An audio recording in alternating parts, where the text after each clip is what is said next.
Hello everyone and welcome to this video of conceptual anesthesia.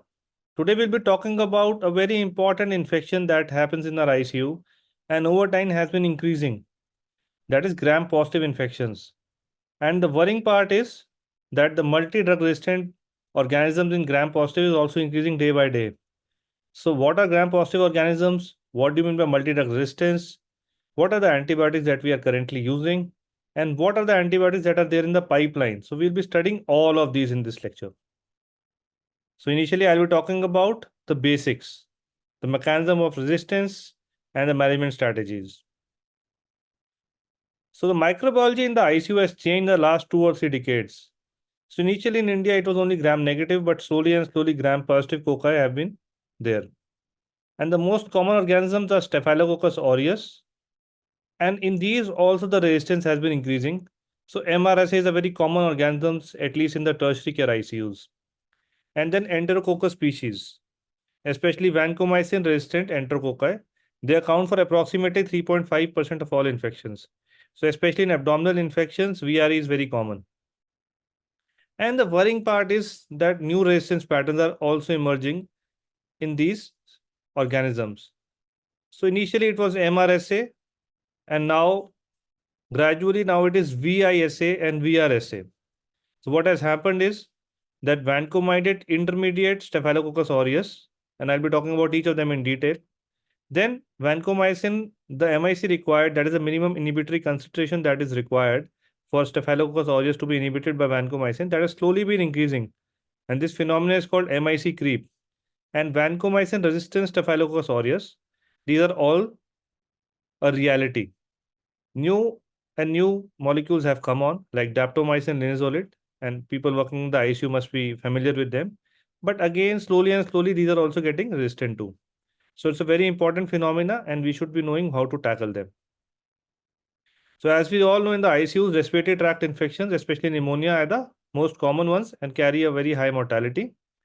And in these organisms nowadays, gram-positive organisms, both in community acquired as well as in healthcare associated pneumonias, are getting more and more commoner.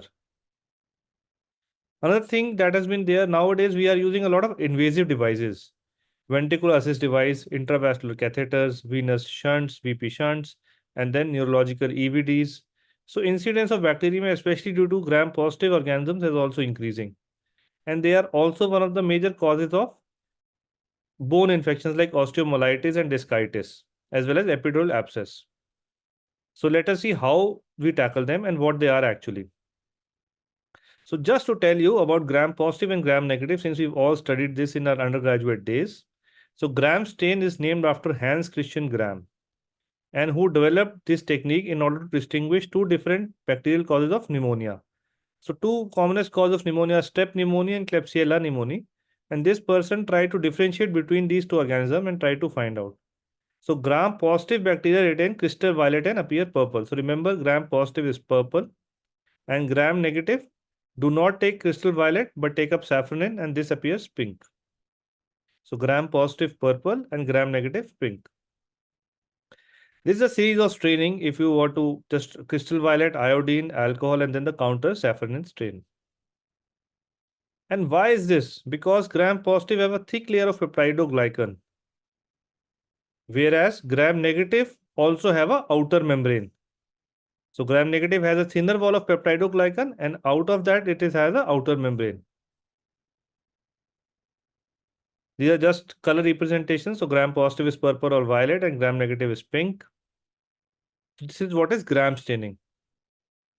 And now we'll talking about gram positive infections, namely Staphylococcus aureus, coagulase negative Staphylococcus, Streptococcus, Strep pneumoniae, Enterococcus faecalis and faecium, and gram positive anaerobes like Clostridium difficile, which is a very important cause of antibiotic associated diarrhea.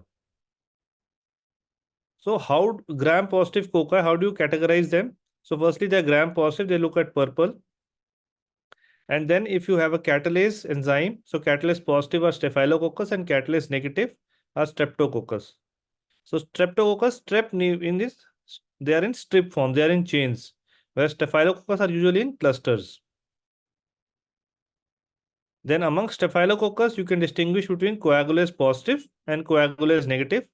So coagulase positive is usually Staphylococcus aureus, and coagulase negative is coagulase negative Staph aureus. So cons as we commonly cause them. So remember these two enzymes, catalase to distinguish between staph and strep, and coagulase to distinguish between staph aureus and coagulase negative staph. Now streptococcus. So they are classified as alpha hemolytic, beta hemolytic, and gamma hemolytic. And we're talking about the common ones now. So these are about gram positive cocci. Now there's something called gram positive bacilli also. So gram positive bacilli, which are very common, are Clostridium and Listeria. So remember these two names at least, Clostridium and Listeria. Now, what are the common infections caused by these organisms?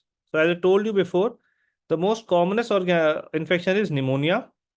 Another is surgical or trauma wound infections, skin and soft tissue infections, septicemia including catheter-related bloodstream infections, meningitis and device-related CNS infections, endocarditis, osteomyelitis and toxic shock syndrome, UTIs, GI tract infections, thrombophlebitis and mastitis.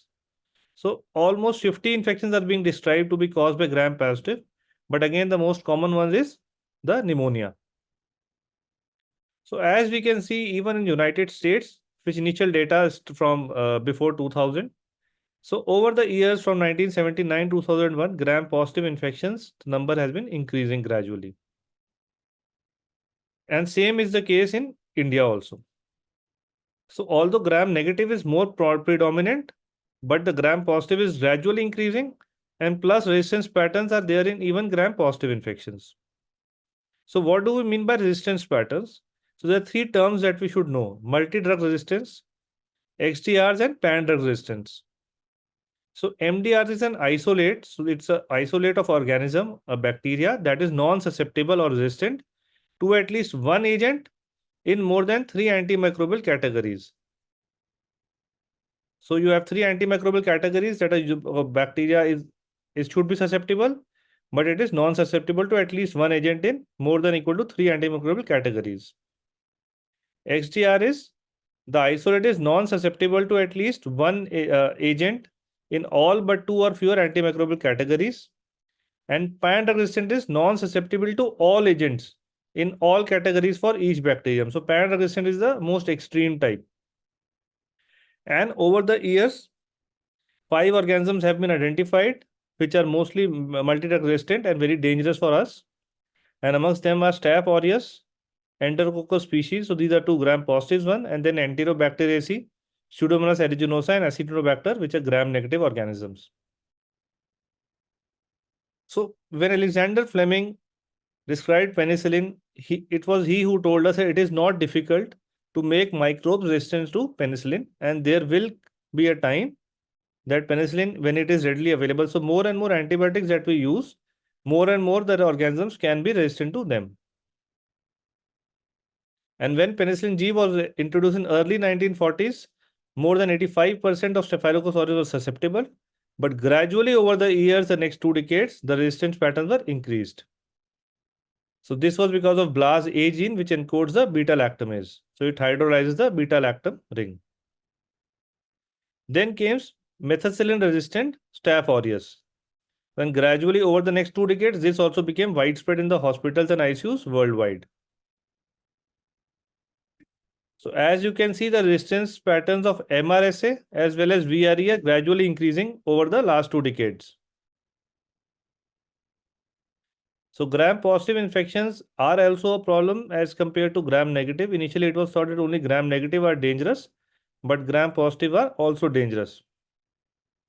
And high rates of MRSA, that is methicillin resistant Staph aureus, in clinical isolates from various studies in India have been documented, with rates as high as 54%. So remember, it is very high in some centers, and gradually the recent reports suggest a steep increase. So over the year, resistance patterns has been increasing. So we have to be very careful how we use our antibiotics, what antibiotics do we have, and how we use them. So we'll be talking about MRSA, VRE, and drug-resistant pneumococci.